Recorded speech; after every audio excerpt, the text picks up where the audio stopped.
Hello Edinburgh class, it's time for our book of the week. Over the next few weeks we are going to be reading lots of traditional tales.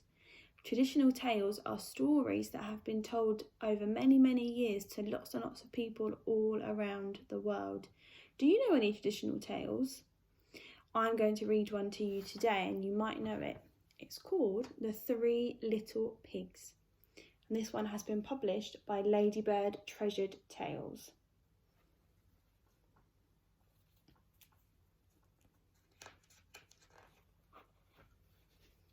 Once upon a time, there were three little pigs who were ready to seek their fortunes.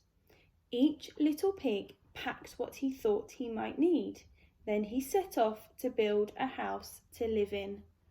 Can you see what they've packed in their sacks?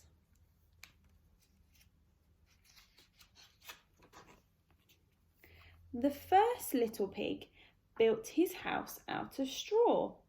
"My golden fences will be the talk of the town," he bragged. The second little pig built his house out of sticks.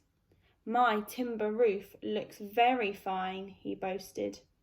The third little pig built his house out of bricks. It took a long time to finish. "My brick walls are solid and strong," he said. One day, a big bad wolf stopped outside the house of straw. A sly snarl crept over his face when he saw who was living inside. The wolf walked up the path, then rang the bell politely. Little pig, let me come in," he said. The little pig cowered behind his front door. "No," he said, "not by the hairs of my chinny chin." The wolf licked his chops and rang the bell again. The little pig heard the doorbell jingle a second time. The wolf peered in through the window. "Then I'll huff and I'll puff and I'll blow your house down," he threatened.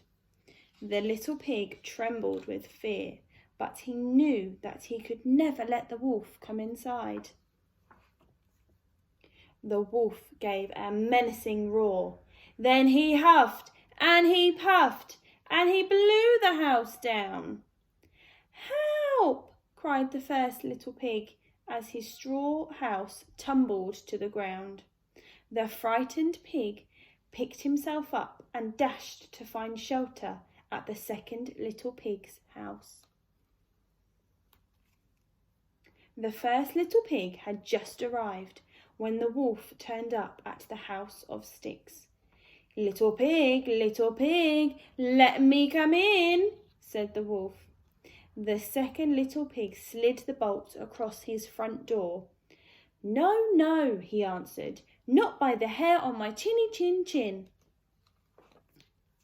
The wolf pushed hard against the little pig's stick walls. "Then I'll huff and I'll puff and I'll blow your house down," he warned. The two little pigs still wouldn't open the door.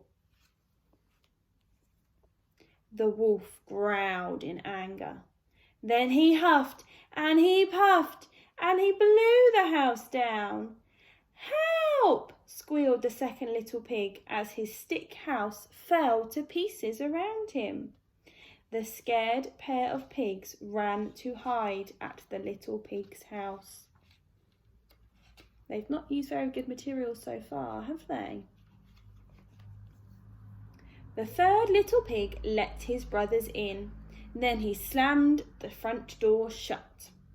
Little pig, let me come in," urged the wolf. No," retorted the third little pig. "Not by the hair of my chinny chin." The wolf glared through the third little pig's window. He paced up and down outside, his tail swishing with irritation.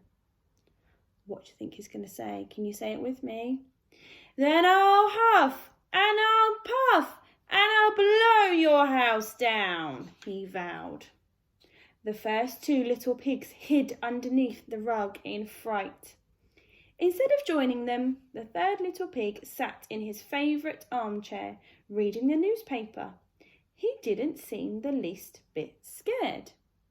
Why do you think he wasn't scared? The big bad wolf got ready to knock down the house of bricks. The wolf let out a deafening howl. Then he huffed, and he puffed, and he huffed, and he puffed.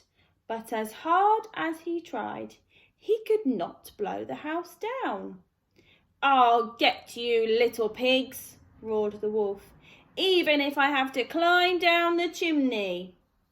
The third little pig didn't tremble with fear.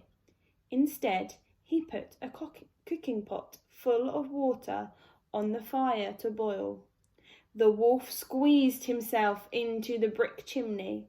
Downstairs in the sitting room, the little pigs and his brothers waited. By now, the cooking pot was bubbling nicely in the fireplace. When the wolf came down the chimney, the third little pig lifted the lid of his cooking pot. The big bad wolf landed with a splash. The clever little pig danced with his brothers. The wolf never bothered them again. Perhaps this week you could make your own house and see if it will withstand all that huffing and puffing. See you soon.